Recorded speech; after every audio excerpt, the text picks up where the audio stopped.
Um branco falando sobre representatividade.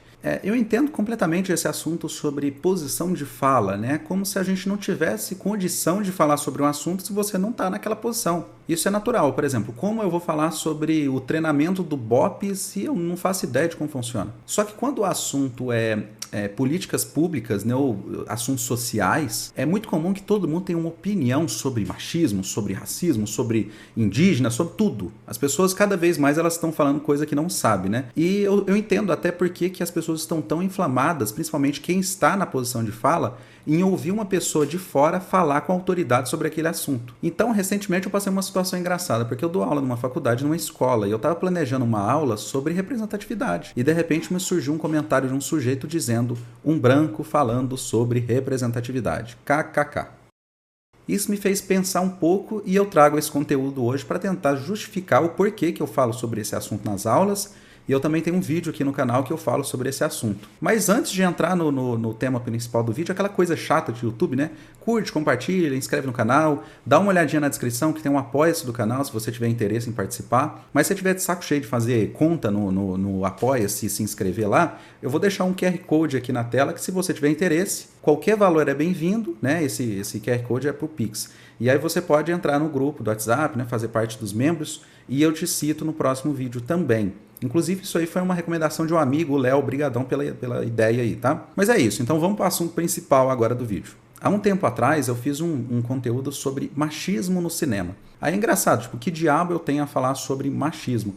Só que é engraçado, porque naquele vídeo específico eu não falo sobre sofrer machismo. Eu falo sobre como dentro da indústria, né, principalmente na questão do roteiro, da escrita de um filme, a arrogância de um homem pode chegar num ponto dele não pensar que existe uma pequena possibilidade dele precisar consultar uma mulher para escrever um personagem feminino. É como, por exemplo, ele vai escrever sobre um militar, aí tá lá no quartel fazendo algum tipo de pesquisa. Um astronauta, aí ele vai fazer uma pesquisa em campo. Quando o assunto é uma mulher, é como se o homem achasse que ele entende como funciona uma mulher e ele escreve o personagem. E na prática a gente tem uma mulher num filme que está agindo como um homem acha que ela deveria. Então é engraçado, porque é muito comum a gente ver personagem feminino em filme que age de forma incompreensiva. Eu falei recentemente sobre o filme do Picasso, onde a esposa do Picasso, escrita por um homem, baseado num livro da biografia dela, escreve uma personagem completamente incompreensível. A gente não entende se ela está com Picasso por interesse, se ela é realmente interesseira, por que ela ama aquele cara incondicionalmente, o filme não consegue explicar isso. E é engraçado porque os homens funcionam bem, mas as mulheres não, assim como as crianças. Então um homem vai escrever, um homem adulto vai escrever uma criança e a criança age igual adulto. É muito raro a gente ver um filme onde uma criança age igual uma criança de verdade. Em geral, entende que eu não estou falando sobre o que é o machismo, eu estou falando sobre um assunto específico dentro do cinema. Então, dentro do cinema, que é a minha área de estudo, eu sinto que eu tenho um mínimo de autoridade para falar. Agora, sobre representatividade, aí é engraçado, porque quando a gente fala representatividade, naturalmente, eu acho que as pessoas imaginam que eu vou falar sobre a questão das minorias, se eu sou a favor ou não de representatividade, mas isso é uma grande besteira. Não existe você ser contra a representatividade, embora, né, a gente sabe que tem muita gente aí que qualquer coisa que acontece, que nem o Miles Morales, né, que é lacração, porque o filme, primeiro que falar lacração você já desclassifica, né? Mas tem um personagem negro no filme, acabou, o filme está sendo lacrador. Isso não faz o menor sentido, assim, vamos falar a verdade, eu não vou nem entrar nesse mérito. Mas a representatividade, quando eu falo representatividade, é uma coisa tão básica que eu percebi que existe um certo nível de ruído nessa informação, porque eu não estou falando exclusivamente sobre minorias. As minorias ou as pessoas que sofreram a história do cinema inteira por não terem protagonismo, mulheres, negros, indígenas, que quando era representado de forma pejorativa. Eu não estou falando sobre isso, eu estou falando sobre identificação. Então, assim, essa identificação ele é um assunto muito básico de roteiro, porque todo filme ele precisa de identificação. Se você está fazendo uma animação, você vai escrever uma animação, você pensa, uma animação, o público-alvo é o público infantil e infanto-juvenil.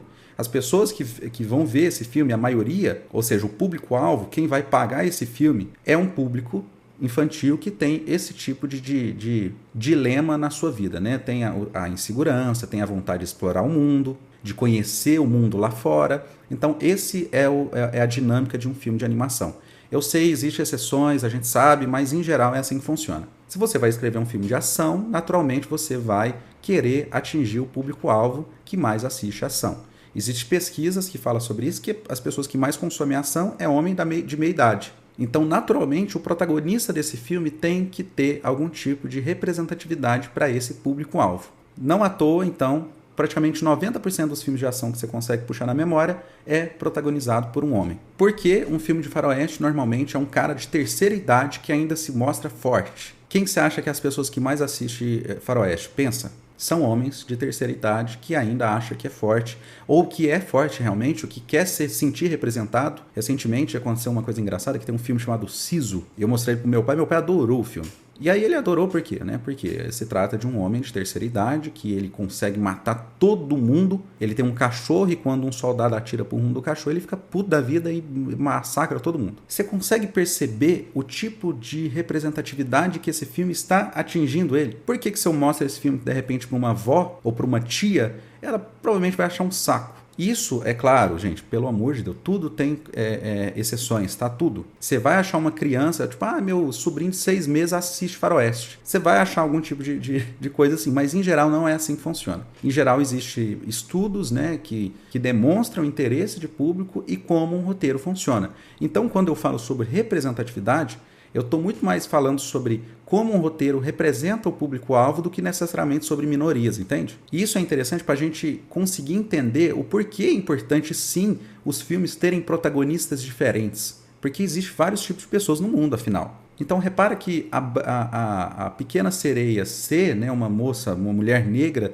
foi muito importante para um tipo de representatividade. Agora, eu não entendo de onde as pessoas ficam tão ofendidas quando elas não se sentem representadas em tela. É só você assistir outro filme, sabe? Não faz sentido, assim, as pessoas realmente acham ruim. Comecei a ver um filme e o protagonista é gay. Pô, nossa, não aguento ver. É como se fosse uma ofensa, assim, sabe? Por isso que eu tô falando que eu entendo quando alguém vai falar sobre representatividade.